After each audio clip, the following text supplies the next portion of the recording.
Hi ladies, I'm Phyllis and you're watching followPhyllis.com. I want to talk a little bit about preparing your kitchen for weight loss success. Now I know many of you have heard about food prep. I'm not a big meal prep person, which means I don't like to spend one day a week food shopping, preparing all my meals, putting them in plastic containers, and on Thursday eating a piece of salmon with some brown rice and asparagus that I cooked on Sunday.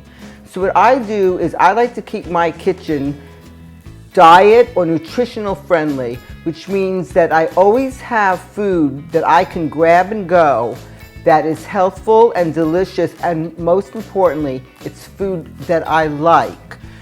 It's very important when you want to try to lose weight not to just buy things that you read about that are supposedly good for you or low calorie or low whatever if you're not going to eat them. So we are in my kitchen and I'm going to take you around my kitchen and you can see how I keep my kitchen so that I can always have something nutritious when I want it and not have to order in. This way all the decisions have been made before. So come into my world. We're going to start with my refrigerator. I'm going to show you how I like to keep my refrigerator. This is my refrigerator. It's going to start to beep in a couple seconds because it doesn't like to be kept open too long. Now I have a lot of food in there because I don't want to eat the same thing every day, and I'm sure you don't either. But I like to have everything ready. So I always have cut up fruits and vegetables. So if I don't eat that much fruit, but once in a while I feel like it. Everything is ready.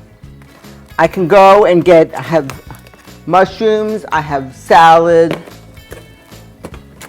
I always have cut up snack with a dip.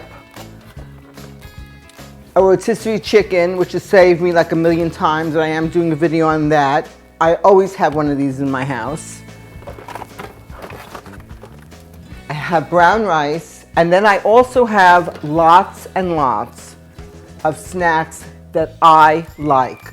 So there's these little cheese with nuts, these little snacks prepackaged. There it goes. So I'm going to shut it for a minute.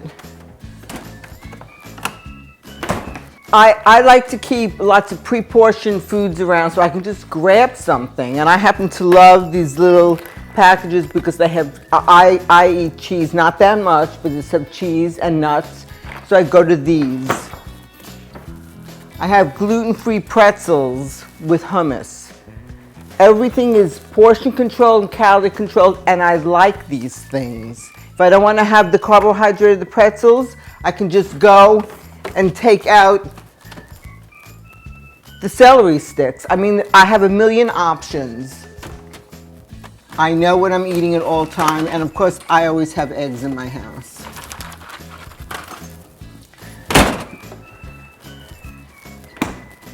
These are my cabinets. This is really important. You want to make sure you get rid of all the junk in your kitchen. If it's there, you're going to eat it. If you see it, you're going to eat it. You want to keep all of the nutritional foods at eye level. That's what they do in the supermarket. Everything where they make the biggest margin is at eye level, not where you have to reach up high or go all the way down low. Everything at eye level. So if you open up my cabinet, this is my real cabinet. I have my pods for my coffee. I have all my gluten-free crackers, and every single nutritional label has been read. Protein bars that I eat, also all high protein, low sugar, low calorie. Fresh nuts, peanut butter. I mean, what else can you ask for? It's all here.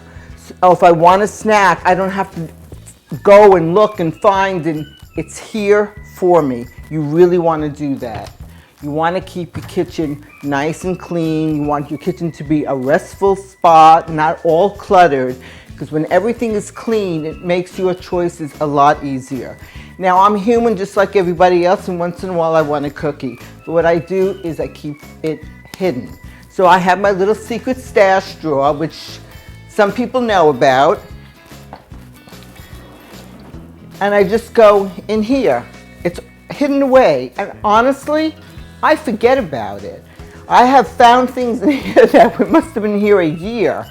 I mean, because for a potato chip to be stale, it's really got to be in there for like a very long time. Another thing you want to do is you want to think about the plates that you use. This is a salad plate, and this is your typical dinner plate. Now, when I grew up, dinner plates used to be a lot smaller. Now everything is jumbo size. So if you want to fill this plate up, you know you're eating enough food for a giant for a week.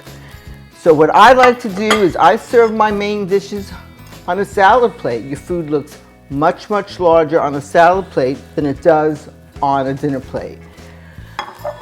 When you're serving water, you want to put your water in a glass this size and not in a little tumbler, because you want to stay hydrated. I don't drink gallons of water a day. I've written about that, but I do want to stay hydrated. You put out a glass this size, this is what you're going to drink. You put out a glass this size, chances are you're going to have more water. That's important. And then when it comes to dishing out your food, and I'm going to do it with brown rice, which I always have,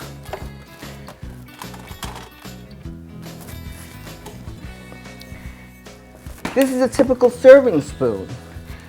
So if I'm going to serve myself some brown rice, and I use this spoon,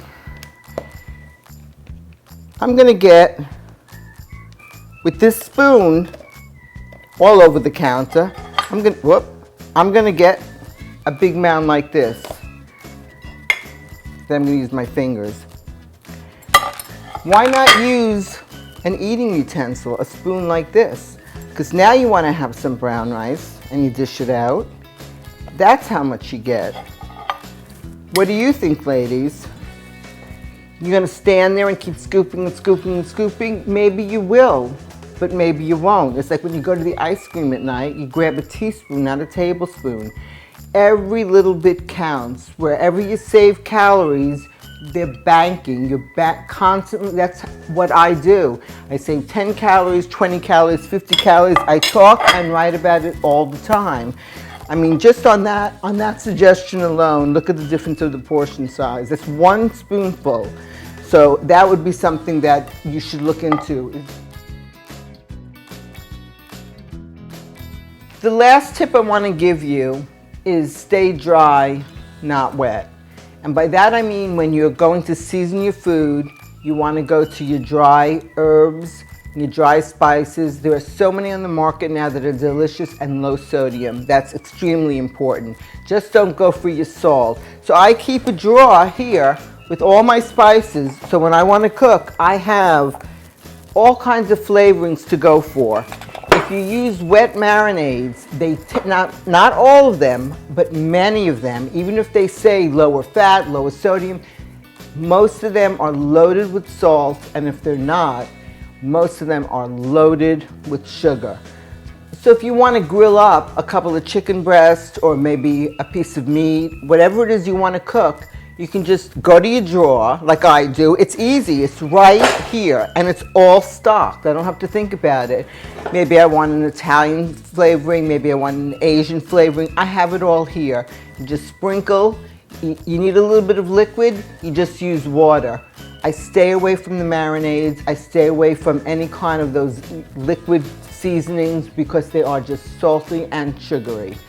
I guarantee you, if you prepare your kitchen properly, making sure that you have the most important thing, that you stock the house with nutritional foods that you like. So if you don't like celery, don't keep celery.